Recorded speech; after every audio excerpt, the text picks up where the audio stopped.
Orlando Pace going in, how good was he, Kurt? Oh, my gosh. Phenomenal. I mean, we talk about this era of offensive tackles, the Walter Jones, the Jonathan Ogden, and Orlando Pace. Those three guys go in the same category. They're in the same sentence. And the most amazing thing is I'm not sure Big O wasn't the most athletic of all three of them. I mean, this was a guy that was big and strong and tough, but his athleticism was incredible. I can still remember when I think about Orlando Pace, so many things to think about, but I remember one time where we had thrown an interception in the back of the end zone to Champ Bailey.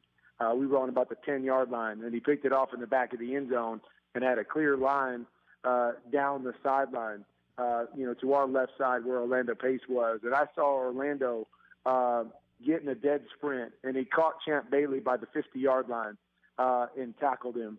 And you're just going, man, this is a 6'7" guy, 300 and however many pounds, and he just chased down Champ Bailey. Just speaks to his athleticism and the ability to do so many different things. He could block a speed rusher from the outside.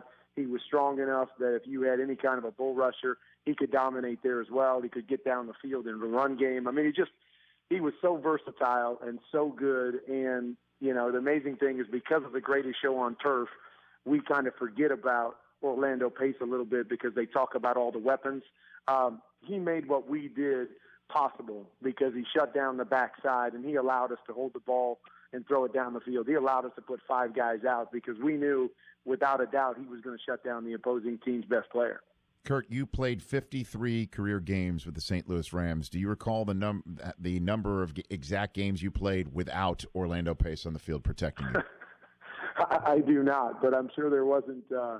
There was not very many. I've got it for you. I wouldn't ask the question if I didn't. I can't remember missing a single game that I played in, but maybe there was one or two along the way. There was one, just one game, Kurt, and you broke your finger in that game on your throwing hand. Oh, way to go, Big O.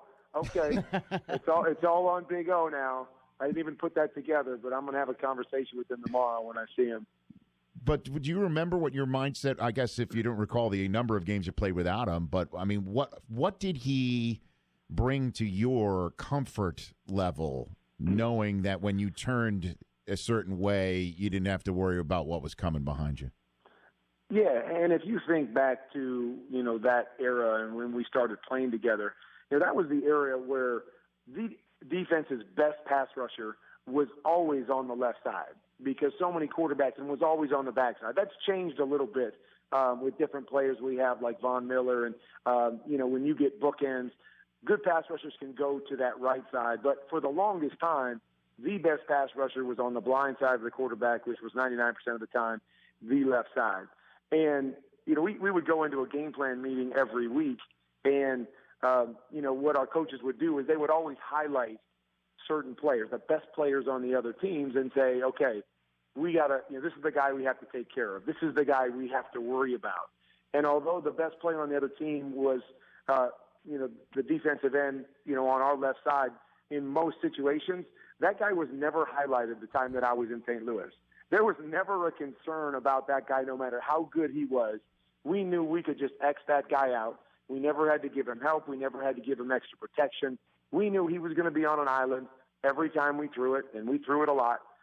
He was going to be on an island, but as a quarterback, it was never a concern. Those guys, those great pass rushers, never a concern for me. And when you're a quarterback that throws the ball a lot, has to hold it, you're going to send five guys out, you're always worrying about those guys up front and whether you can block them.